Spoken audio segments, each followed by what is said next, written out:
ಕಾರವಾರ ಕಡಲ ತೀರ ಭಾಗದ ತಿಮ್ಮಕ್ಕ ಗಾರ್ಡನ್ನ ಹಿಂಭಾಗದಲ್ಲಿ ಕೂತಿದ್ದ ಸೀಗಲ್ ಹಕ್ಕಿಯ ಬೆನ್ನಿನ ಭಾಗದಲ್ಲಿ ಚೈನಾದ ಜಿಪಿಎಸ್ ಟ್ರ್ಯಾಕರ್ ಕಂಡುಬಂದಿದೆ. ನೋಡಲು ಭಿನ್ನವಾಗಿ ಕಂಡಂತ ಈ ಹಕ್ಕಿಯನ್ನು ನೋಡಿದ ಸ್ಥಳೀಯರು ಅರಣ್ಯ ಇಲಾಖೆಯ ಮರೈನ್ ವಿಭಾಗದ ಅಧಿಕಾರಿಗಳಿಗೆ ಮಾಹಿತಿಯನ್ನು ಕೊಟ್ಟಿದ್ದಾರೆ. ಬಳಿಕ ಸ್ಥಳಕ್ಕೆ ಅಧಿಕಾರಿಗಳು ಹೋಗಿದ್ದಾರೆ. ಹಕ್ಕಿಯನ್ನು ಹಿಡಿದು ಪರಿಶೀಲಿಸಿದ್ದಾರೆ. ಜಿಪಿಎಸ್ನಲ್ಲಿ ಚೈನೀಸ್ ವಿಜ್ಞಾನ ಅಕಾಡೆಮಿಯ research centre for eco environmental science ವಿಳಾಸ ಪತ್ತೆಯಾಗಿದೆ. ಸೀಗಲ್ ಹಕ್ಕಿಗಳ ಚಲನವಲನ, ಆಹಾರ ಹಾಗೂ ವಲಸೆಯನ್ನು ಗುರುತಿಸಲು ಜಿಪಿಎಸ್ ಟ್ರ್ಯಾಕರ್ ಬಳಸಲಾಗಿದೆ ಅಂತ ಅರಣ್ಯ ಇಲಾಖೆಯ ಅಧಿಕಾರಿಗಳು ಮಾಹಿತಿ ಕೊಟ್ಟಿದ್ದಾರೆ. ಅಲ್ಲಿಗೆ ನಿಲ್ಲಿಸಬೇಡಿ ಅದನ್ನ. ಸದ್ಯ ಅಧಿಕಾರಿಗಳು ಅಕಾಡೆಮಿಯ ಸಂಪರ್ಕಕ್ಕೆ ಪ್ರಯತ್ನಿಸ್ತಾ ಇದ್ದಾರೆ. ಹಕ್ಕಿಯನ್ನ ಮರೈನ್ ಅರಣ್ಯ ವಿಭಾಗದ ಕಚೇರಿಯಲ್ಲಿ ಇರಿಸಲಾಗಿದೆ. ಕಳೆದ ವರ್ಷ ನವೆಂಬರ್ನಲ್ಲಿ ಕಾರವಾರ ಬೈತ್ಕೋಲ್ ಬಂದರಿನ ಬಳಿ ಹದ್ದಿಗೆ ಜಿಪಿಎಸ್ ಟ್ರ್ಯಾಕರ್ ಹಾಕಿರೋದು ಕೂಡ ಪತ್ತೆಯಾಗಿತ್ತು. ಇದು ಸಹ ಇವುಗಳ ಅಧ್ಯಯನಕ್ಕೆ ಬಳಕೆ ಮಾಡಿರೋದು ಅಂತ ತಿಳಿದು ಬಂದಿದೆ. ಕೇವಲ ಅಷ್ಟಕ್ಕೆ ಮಾತ್ರ ಬಿಡಬೇಡಿ, ಯಾಕೋ ಬೇರೆ ರೀತಿಯಲ್ಲಿ ಕಾಣಿಸುತ್ತೆ. ಏನು ಅಂದರೆ, ಈ ಅಧ್ಯಯನದ ನೆಪದಲ್ಲಿ ಕಾರವಾರ ಭಾಗದಲ್ಲಿರುವಂತಹ ಕದಂಬ ನೌಕಾನೆಲೆಯ ರಹಸ್ಯ ಸೋರಿಕೆಯ ಆತಂಕ ಈಗ ಕಾಡ್ತಾ ಇದೆ. ನಂಬಕ್ಕಾಗಲ್ಲ ಈ ಚೈನಾನ. ಪಹಲ್ಗಾಮ್ ಉಗ್ರ ದಾಳಿಗೆ ಪ್ರತಿಕಾರವಾಗಿ ಪಿಒಕೆಯಲ್ಲಿನ ಪಾಕ್ ಪ್ರಾಯೋಜಿತ ಉಗ್ರರ ವಿರುದ್ಧ ನಡೆಸಿದಂತಹ ಆಪರೇಷನ್ ಸಿಂಧೂರದ ಮೊದಲ ದಿನ ಭಾರತಕ್ಕೆ ಸಂಪೂರ್ಣ ಸೋಲಾಗಿತ್ತು. ಅಲ್ಲದೆ ಭಾರತೀಯ ವಾಯುಸೇನಾ ಫೈಟರ್ ಜೆಟ್ಗಳನ್ನು ಪಾಕಿಸ್ತಾನ ಹೊಡೆದುರುಳಿಸಿತ್ತು ಅಂತ ಕಾಂಗ್ರೆಸ್ ನಾಯಕ ಮಹಾರಾಷ್ಟ್ರ ಮಾಜಿ ಸಿಎಂ ಪೃಥ್ವಿರಾಜ್ ಚೌಹಾಣ್ ಹೇಳಿದ್ದಾರೆ. 4 ದಿನಗಳ ಸಂಘರ್ಷದಲ್ಲಿ ಭಾರತೀಯ ವಿಮಾನಗಳನ್ನು ಹೊಡೆದುರುಳಿಸಲಾಗಿದೆ. ಮೇ 7ರಂದು ನಡೆದ ಅರ್ಧ ಗಂಟೆಯ ವೈಮಾನಿಕ ಕಾರ್ಯಾಚರಣೆಯಲ್ಲಿ ನಾವು ಸಂಪೂರ್ಣವಾಗಿ ಸೋತಿದ್ದೇವೆ. ಭಾರತೀಯ ವಿಮಾನಗಳನ್ನು ಹೊಡೆದಾಕಲಾಗಿದೆ. ವಾಯುಪಡೆ ಸಂಪೂರ್ಣವಾಗಿ ನೆಲಸಮ ಮಾಡಲಾಯಿತು. ಒಂದೇ ಒಂದು ವಿಮಾನವೂ ಹಾರಲಿಲ್ಲ. ಗ್ವಾಲಿಯರ್, ಬಟಿಂಡಾ ಅಥವಾ ಸಿರ್ಸಾದಿಂದ ಯಾವುದೇ ವಿಮಾನ ಹಾರಾಟ ನಡೆಸಿದ್ರೆ ಪಾಕಿಸ್ತಾನ ಹೊಡೆದಾಕುವ ಸಾಧ್ಯತೆ ಹೆಚ್ಚಾಗಿತ್ತು. ಅದಕ್ಕಾಗಿಯೇ ವಾಯುಪಡೆಯನ್ನ ಸಂಪೂರ್ಣವಾಗಿ ನೆಲಸಮ ಮಾಡಲಾಯಿತು ಅಂತ ಇವರು ಉದ್ದುದ್ದ ಭಾಷಣ ಹೊಡೆದಿದ್ದಾರೆ. ಪೃಥ್ವಿರಾಜ್ ಹೇಳಿಕೆಗೆ ಬಿಜೆಪಿ ಆಕ್ರೋಶ ಹೊರಹಾಕಿದೆ.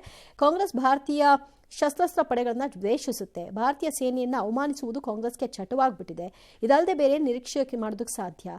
ಈ ಕೂಡಲೇ ಕ್ಷಮೆ ಕೇಳಬೇಕು ಅಂತ ಕೋರಿದ್ದಾರೆ. ಮಾಡಕ್ ಕೆಲಸ ಇಲ್ವಾ ಅಂತ ಅವರಿಗೆ. ಹೆಸರು ಮಾತ್ರ ರಜಪೂತ್ ರಾಜ ಪೃಥ್ವಿರಾಜ್ ಚೌಹಾಣ್. ಎಂತಹ ಮಹಾರಾಜ. ಆ ಹೆಸರನ್ನ ಇಟ್ಕೊಂಡ್ಬಿಟ್ಟು ದೇಶಕ್ಕೆ ಯಾಕ್ರಿ ಇಂಥದ್ದು ಮಾಡ್ತಾ ಇದ್ದೀರಾ? ನೋಡಿದ್ದೀರಾ ಹೋಗಿ ನೀವು ಎಷ್ಟು ವಿಮಾನಗಳನ್ನು ಹೊಡೆದಾಕಿದ್ದಾರೆ ಅಂತೇಳಿ? ನಿಮಗೇನಾದ್ರೂ ಮಾಹಿತಿ ಇದೆಯಾ? ಮಸ್ಟ್ ಅರೆಸ್ಟ್ ಫಸ್ಟಿಗೆ. ದೇಶ ವಿರೋಧಿ ಹೇಳಿಕೆಗಳ ವಿಚಾರದಲ್ಲಿ ಅರೆಸ್ಟ್ ಮಾಡಬೇಕು ಈ ವ್ಯಕ್ತಿಯನ್ನ. ಇನ್ನು ಹಾಗೆ ಬಿಟ್ಟಿದ್ದೀರಲ್ಲ. ಬಾಯಿಗೆ ಬಂದಾಗ ಹೇಳ್ಕೊಂಡು ಹೊರಡಕ್ಕಾಗತ್ತಾ? ಇಲ್ಲಿ ಕಾಂಗ್ರೆಸ್ನವರು ದ್ವೇಷ ಭಾಷಣ ಅಂತ ಹೇಳ್ತೀರಾ. ಇದು ದೇಶದ ವಿಚಾರದಲ್ಲಿ ದ್ವೇಷ ಭಾಷಣ ಅಲ್ವಾ? ದೇಶದ ವಿಚಾರದಲ್ಲಿ ಕೆಟ್ಟ ಹೆಸರು ತರೋದಲ್ವಾ? ಇಲ್ಲಿ ಮಾತ್ರ ದ್ವೇಷ ಭಾಷಣದ ವಿರುದ್ಧವಾಗಿ ನೀವು ಕಾನೂನು ತಗೊಂಡು ಬರೋದು. ಅಲ್ಲಿ ಕುತ್ಕೊಂಡ್ಬಿಟ್ಟು ನಿಮ್ಮ ನಾಯಕರೆಲ್ಲ ದೇಶದ ವಿಚಾರದಲ್ಲೆಲ್ಲ ಮಾತಾಡ್ಕೊಂಡು ಕುತ್ಕೊಳ್ಳೋದು. ಮಾನ ಮರ್ಯಾದೆ ಇಲ್ಲ. ದೇಶಾಭಿಮಾನ ಮೊದಲು ಹುಟ್ಟಿಸ್ಕೊಳ್ಳಿ, ಆಮೇಲೆ ಉಳಿದಿದ್ದು ನೋಡ್ಕೊಳ್ಳುವಂತ್ರಿ. ದೆಹಲಿಯಲ್ಲಿ ವಾಯುಮಾಲಿನ್ಯ ತೀವ್ರಗೊಂಡಿದ್ದು ಸರ್ಕಾರಿ ಮತ್ತು ಖಾಸಗಿ ಕಂಪನಿಗಳಲ್ಲಿ 50% ಸಿಬ್ಬಂದಿಗೆ ವರ್ಕ್ ಫ್ರಮ್ ಹೋಮ್ ಕಡ್ಡಾಯಗೊಳಿಸಿದ್ದಾರೆ. ನಿರ್ಮಾಣ ಕಾಮಗಾರಿಗಳನ್ನು ನಿಷೇಧಿಸಿ ಕಾರ್ಮಿಕರಿಗೆ 10,000 ರೂಪಾಯಿ ಪರಿಹಾರ ಘೋಷಿಸಿದ್ದಾರೆ. ಅದು ಒಳ್ಳೆಯದೇ. ನಿಯಮ ಉಲ್ಲಂಘಿಸಿದರೆ ದಂಡ ವಿಧಿಸೋದಾಗಿ ಎಚ್ಚರಿಕೆ ಕೊಟ್ಟಿದ್ದಾರೆ. ಈ ವರ್ಷದ ಚಳಿಗಾಲದಲ್ಲಿ ದೆಹಲಿಯ ವಾಯುಮಾಲಿನ್ಯ ಅಪಾಯ ಮಟ್ಟಕ್ಕೆ ಏರಿದ್ದು ಡಿಸೆಂಬರ್ 15ರಂದು ದೆಹಲಿಯ ವಾಯುಮಟ್ಟ ಸೂಚ್ಯಂಕವು 494. ಓಹೋ. ಈ ಬಿಕ್ಕಟ್ಟಿನ ಪರಿಣಾಮದಿಂದಾಗಿ ವಾಯು ಗುಣಮಟ್ಟ ನಿರ್ವಹಣಾ ಆಯೋಗ ಪರಿಸ್ಥಿತಿ ನಿಭಾಯಿಸುವ ನಿಟ್ಟಿನಲ್ಲಿ ದೆಹಲಿಯಾದ್ಯಂತ ಒಂದಿಷ್ಟು ಕ್ರಮಗಳನ್ನು ತಗೊಂಡಿದ್ದಾರೆ. ದೆಹಲಿ, ನೋಯ್ಡಾ, ಗುರುಗ್ರಾಮ್ ಮತ್ತು ಫರೀದಾಬಾದ್ಗೂ ಕೂಡ ನಿಯಮಗಳು ಅಳವಡಿಸಿಕೊಳ್ಳಲಾಗಿದೆ. ದೆಹಲಿಯ ಹೊರಗಿನ ವಾಹನಗಳ ಪ್ರವೇಶಕ್ಕೆ ನಿಷೇಧವನ್ನು ಹೇರಿದ್ದಾರೆ. ಮಾಲಿನ್ಯ ನಿಯಂತ್ರಣ ಪ್ರಮಾಣ ಪತ್ರ ಇಲ್ಲದ ವಾಹನಗಳಿಗೆ ಪೆಟ್ರೋಲ್ ಪಂಪ್ಗಳಲ್ಲಿ ಇಂಧನವನ್ನು ನಿರಾಕರಿಸ್ತಾ ಇದ್ದಾರೆ. ಉಸಿರಾಟದ ತೊಂದರೆ, ಕಣ್ಣಿನ ಕಿರಿಕಿರಿ, ಕ್ಯಾನ್ಸರ್ವರೆಗೂ ಕೂಡ ಮಾಲಿನ್ಯವೇ ಕಾರಣ ಅಂತ ಹೇಳ್ತಾ ಇದ್ದಾರೆ. ದೆಹಲಿಯಲ್ಲಿ ವ್ಯಾಪಾರದ ಮೇಲೂ ಕೂಡ ಪ್ರತಿಕೂಲ ಪರಿಣಾಮ ಬೀರಿದೆ. ಕಾರಣ ಯಾರು ಕೂಡ ಶಾಪಿಂಗಿಗೆ ಹೋಗ್ತಾ ಇಲ್ಲ.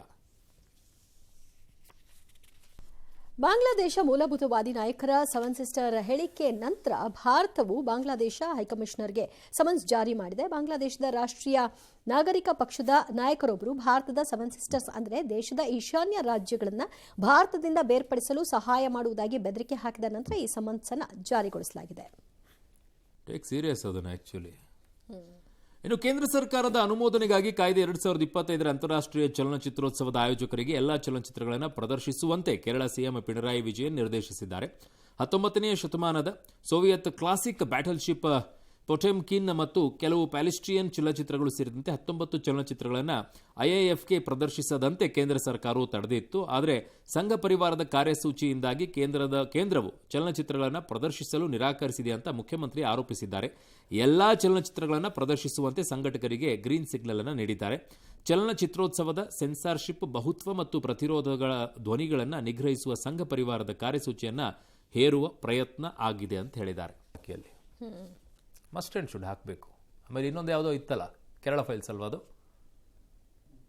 ಕೇರಳ ಫೈಲ್ಸ್ ಅದನ್ನು ಒಂದು ಹಾಕಬೇಕು. ಅಲ್ಲಿ ಮಾಡಿ ಅದನ್ನು ತೋರಿಸಿ, ಗೊತ್ತಾಗಬೇಕು. ಜೀನಿ ಸ್ಲಿಮ್ ರೆಫರ್ ಮಾಡ್ಬೇಕಾದ್ರೆ ಕಾರಣ ಏನಂದ್ರೆ ವೇಟ್ ಲಾಸ್ ಸಲುವಾಗಿ ನನ್ ಬಾಳ ಜನ ಕೇಳಿದ್ರು. ಫಸ್ಟ್ ನಾನ್ ತಗೊಂಡು ನನಗೆ ರಿಸಲ್ಟ್ ಬಂದ್ಮೇಲೆ ಆಮೇಲೆ ನಾನು ಜೀನಿ ಸ್ಲಿಮ್ ಇನ್ನೊಬ್ಬರಿಗೆ ಪ್ರಿಪೇರ್ ಮಾಡಿದ್. ಸುಸ್ತಾಗೋದು ಕಡಿಮೆ ಆಯ್ತು, ವೀಕ್ನೆಸ್ ಅದು ಏನೂ ಇಲ್ಲ, ಪೂರಾ ಹೆಲ್ದಿ ಅದೇನೆ. ವೇಟ್ ಜಾಸ್ತಿ ಇರೋರಲ್ಲಿ ಏನೇ ಡೌಟ್ ಇಲ್ಲದೆ 100% ಬಳಸಬಹುದು. ಪ್ರತಿದಿನ ನಮ್ಮ ಜೀನಿ ಸ್ಲಿಮ್ ನ ಯೂಸ್ ಮಾಡಿ ಯಾವುದೇ ಸೈಡ್ ಎಫೆಕ್ಟ್ ಇಲ್ದಂಗೆ ನೀವು ಸಣ್ಣ ಆಗ್ತೀರಾ. ಧಾರವಾಡ ತಾಲೂಕಿನ ಕವಲಗೇರಿ ಗ್ರಾಮದ ಶಿವಾನಂದ ಮಠದ ಸ್ವಾಮೀಜಿಯ ರಾಸಲೀಲೆ ವಿಡಿಯೋ ಒಂದು ವೈರಲ್ ಆಗಿದೆ. ಈ ವಿಡಿಯೋ ಚಿತ್ರೀಕರಣ ಮಾಡಿಕೊಂಡಂತಹ ಗ್ಯಾಂಗ್ ಸ್ವಾಮೀಜಿಯಿಂದ ಈಗಾಗಲೇ 10 ಲಕ್ಷ ಬೇಡಿಕೆ ಇಟ್ಟು ಅದನ್ನ ವಸೂಲಿ ಕೂಡ ಮಾಡಿದ್ದಾರೆ ಅನ್ನೋದು ಗೊತ್ತಾಗಿದೆ. ಈ ವಿಡಿಯೋ ಚಿತ್ರೀಕರಣ ಮಾಡಿದಂತಹ ತಂಡ ಒಟ್ಟು 20 ಲಕ್ಷ ಹಣಕ್ಕೆ ಬೇಡಿಕೆ ಇಟ್ಟಿತ್ತು. ಕಡೆಗೆ 10 ಲಕ್ಷಕ್ಕೆ ಡೀಲ್ ಫೈನಲ್ ಆಗಿತ್ತು. ಅದರಲ್ಲಿ 7 ಲಕ್ಷ ಹಣವನ್ನು ಆ ಗ್ಯಾಂಗ್ಗೆ ಸ್ವಾಮೀಜಿ ಕೊಟ್ಟಿದ್ದಾರೆ. ಬಾಕಿ 3 ಲಕ್ಷ ಉಳಿಸ್ಕೊಂಡಿದ್ರು. ಆ ಕಾರಣಕ್ಕೆ ವಿಡಿಯೋ ವೈರಲ್ ಆಗಿದೆ ಅಂತ ಗೊತ್ತಾಗಿದೆ. ಸ್ವಾಮೀಜಿ ಈಗ JMFC ಕೋರ್ಟ್ನಲ್ಲಿ ದೂರನ್ನು ದಾಖಲು ಮಾಡಿದ್ದಾರೆ. ಕಡೆಯಿಂದನೂ ನನ್ನ ಗಮನಕ್ಕೆ ಬಂದಿದೆ, ಬಟ್ ನಮಗೆ ಈ ಬಗ್ಗೆ ಕಂಪ್ಲೇಂಟ್ ಯಾರೂ ಕೊಟ್ಟಿಲ್ಲ. ಅಥವಾ ನಮ್ಮ ಸ್ಟಾಫ್ನಲ್ಲಿ ಹೋಗಿದ್ರು ಬೆಳಿಗ್ಗೆ, ಅವ್ರಿಗೇನು ಏನು ಮಾಹಿತಿ ಇದ್ರ ಬಗ್ಗೆ ಇಲ್ಲ. ಕೋರ್ಟಲ್ಲಿ PCR ಬಗ್ಗೆ ನಮ್ಮ ಗಮನಕ್ಕೆ ಬಂದಿಲ್ಲ. ಯಾಕಂದರೆ PCR ಆದಮೇಲೆ ಫಸ್ಟ್ ಟ್ರಂಪ್ ವಿಧಿಸಿದಂತಹ H-1B ವೀಸಾ ಶುಲ್ಕದಿಂದ ದೇಶದ IT ಕಂಪನಿಗಳಾದಂತಹ ಟಾಟಾ ಮತ್ತು ಇನ್ಫೋಸಿಸ್ಗೂ ಆಘಾತ ಎದುರಾಗಿದೆ. ಅಮೆರಿಕ ಸರ್ಕಾರವು H-1B ವೀಸಾಗೆ $1 ಲಕ್ಷ ಶುಲ್ಕ ವಿಧಿಸುವ ನಿರ್ಧಾರವನ್ನು ತೆಗೆದುಕೊಂಡಿದ್ದು, ಈ ನಿಯಮದಿಂದ ಟಾಟಾ ಮತ್ತು ಇನ್ಫೋಸಿಸ್ ಸೇರಿದಂತೆ ಮುಂತಾದ IT ಕಂಪನಿಗಳಿಗೆ ದೊಡ್ಡ ಹೊಡೆತ. ಹೇಗೆ ಅಂದರೆ, ಈ ಕಂಪನಿಯಿಂದ ಹೆಚ್ಚು ಉದ್ಯೋಗಿಗಳು ಭಾರತದಿಂದ ಅಮೆರಿಕಾಗೆ ಹೋಗ್ತಾರೆ. ಹೊಸ ಶುಲ್ಕದಿಂದಾಗಿ ಆ ಕಂಪನಿಗಳ ಮೇಲೆ ಹೆಚ್ಚು ವೆಚ್ಚ ಬೀಳುತ್ತೆ. ಅಮೆರಿಕ ಈ ನಿಯಮವು ಭಾರತೀಯ IT ಕ್ಷೇತ್ರದ ಮೇಲೆ ಪರಿಣಾಮ ಬೀರಲಿದ್ದು, ಸಂಸ್ಥೆಗಳು ಆರ್ಥಿಕ ಹೊರೆಯಿಂದ ತಪ್ಪಿಸಿಕೊಳ್ಳೋಕೆ ಅಮೆರಿಕಾದಲ್ಲೇ ಸ್ಥಳೀಯ ನೇಮಕಾತಿ ಅಥವಾ ಭಾರತದಲ್ಲೇ ಕೆಲಸ ಮಾಡಿಸುವಂತಹ ಕಡೆ ಗಮನ ಹರಿಸುವ ಸಾಧ್ಯತೆ ಇದೆ.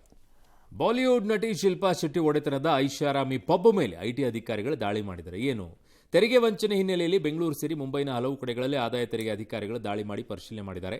ಬೆಂಗಳೂರಿನ ಚರ್ಚ್ ಸ್ಟ್ರೀಟ್ನಲ್ಲಿರುವಂಥ ಬ್ಯಾಸ್ಟ್ರಿಯನ್ ಪಬ್ ಮೇಲೆ ಮುಂಬೈ ಮೂಲದ IT ತಂಡ ಪರಿಶೀಲನೆ ಎಲ್ಲ ಮಾಡಿದರು. ಇವತ್ತು ಬೆಂಗಳೂರಿನ ದುಬಾರಿ ಪಬ್ ಆಗಿದ್ದು, ಇದು ತೆರಿಗೆ ಪಾವತಿಯಲ್ಲಿ ವ್ಯತ್ಯಾಸ ಕಂಡುಬಂದ ಕಾರಣ ದಾಳಿ ನಡೆಸಿ ಪರಿಶೀಲನೆ ಎಲ್ಲ ಮಾಡಿದ್ದಾರೆ.